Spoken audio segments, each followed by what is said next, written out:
2016 में मैंने एक छोटा सा सर्वे किया जिसमें मैंने अपनी 50 फीमेल फैंस से ये पूछा कि क्या उनको दानिश तैमूर के ड्रामे पसंद है। तो आउट ऑफ 50 सरप्राइजिंगली 36 ने ये कहा कि उनको दानिश तैमूर की पर्सनालिटी भी पसंद नहीं है और ना ही उनके ड्रामा देखने का मजा आता है। तो भाई एक बड़ी आम परसेप्शन थी कि लोगों को इससे ना चिढ़ हो चुकी थी, लेकिन 2016 के बाद इस बंदे ने ऐसा इंप्रूव किया कि यहाँ पर जो ड्रामा लॉन्च होता है, अब देख खुदा क्या करता, वो ब्लॉकबस्टर जाता है। उसके अंदर इसकी एक्टिंग, इसका इंप्रेशन, इसके लुक फिनोमिनल थी। लोगों को उसका वो कॉन्सेप्ट बहुत पसंद आया और उसी के कुछ अरसे बाद एक नया ड्रामा लॉन्च होता है दीवानगी के नाम से, जहां पर अगेन कुछ सिमिलैरिटीज दिखाई जाती हैं। सेम वही एग्रेशन, वही इश्क, वही जुनून और बड़ी स्टूपिड सी हरकतें जो कि दीवानगी ड्रामे के अंदर करते हुए दिखाया जाता है इसको, जो लोगों ने बहुत ही ज्यादा पसंद किया। तो यहां पर डायरेक्टर प्रोड्यूसर्स को एक बात का अंदाजा हो चुका था कि जो लोग दानिश तैमूर को पहले नहीं पसंद करते थे उनको इसका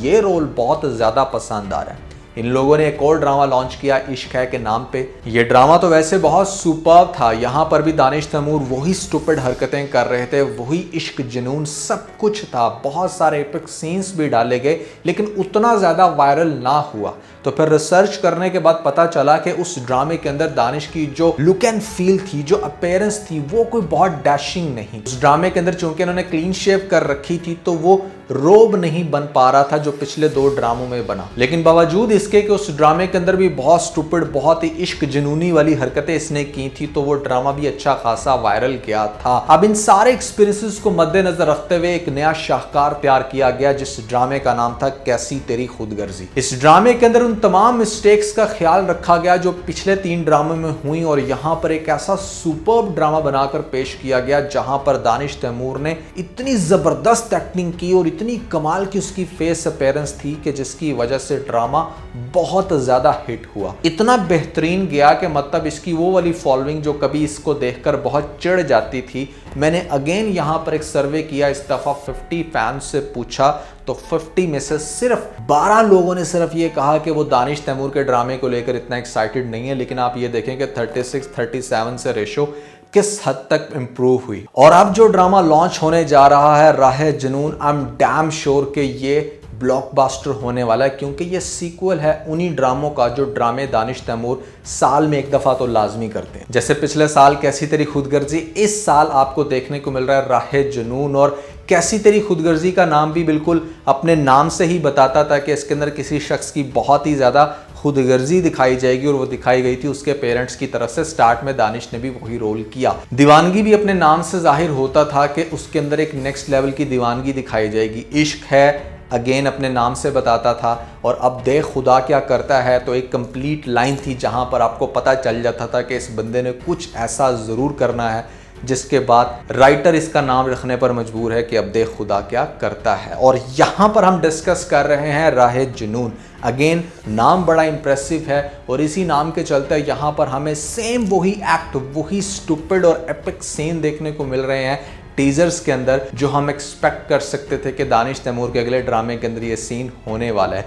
जितना बुरे तरीके से इसका ड्रामा फ्लॉप किया है चांद तारा इसकी अपनी बेगम के साथ, तो ये तो डेफिनेटली होना था कि यहाँ पर इसने अपना वो सारा गुस्सा बेस्ट एक्ट करके अपने नेक्स्ट आने वाले सीरियस ड्रामे के अंदर जरूर कवर करना है। तो भैया यहाँ पर Rahe Junoon is going to blockbuster for sure. मेरा एक्सपीरियंस ये कहता है, मैंने आपको इसकी पिछले 5-6 सालों की हिस्ट्री इसलिए बताई है ताकि आप समझ सको कि ये किस लेवल का ड्रामा है और यहाँ पर आपको कितने ज़्यादा इंटरेस्टिंग सीन्स देखने को मिल सकते हैं। पहले तो अगेन भैया यहाँ पर वही थीम रखी गई है जो हमारी कैसी तेरी खुदगर्जी में थी। वहाँ पर भी ये कॉलेज में जाके काफ़ी करते हैं मार पिटाई, तो यहाँ पर भी कुछ वैसा होने वाला है। जब इसकी महर को कोई छेड़ेगा या तंग करेगा, वहाँ पर महक थी जिसको देखकर ये कहता था कि महक सिर्फ मेरी है, और यहाँ पर कह रहा है कि महर सिर्फ मेरी है। ये आर और के का फ़र्क डला दरमियान के अंदर, लेकिन बाकी मसाला बिल्कुल वैसे का वैसा रखा गया है। और जिन लोगों को दुर्र फिशा की अपीयरेंस से थोड़ा एतराज़ था कि भाई वो दानिश तैमूर के साथ सूट नहीं करती, ऑल्दो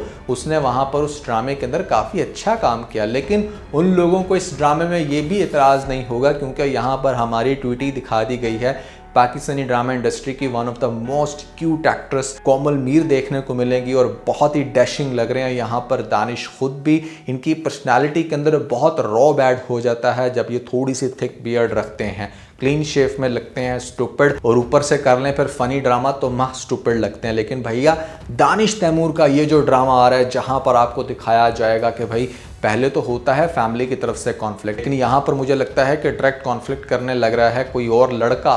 तो देखो पहले इसका टकराव होता है फैमिली के साथ या लड़की के साथ, लेकिन यहाँ पर डायरेक्ट अगर इसको मिल जाएगा इसका कोई ओपोनेंट तो ड्रामे के अंदर और ज़्यादा मज़ा आएगा। इस ड्रामे के अंदर भी जेन्युइनियत की वही हद दिखाई गई है कि जिसको कभी तो लाइक कर रही है महर, लेकिन कभी बहुत ही ज़्यादा एग्जॉस्ट हो रही है।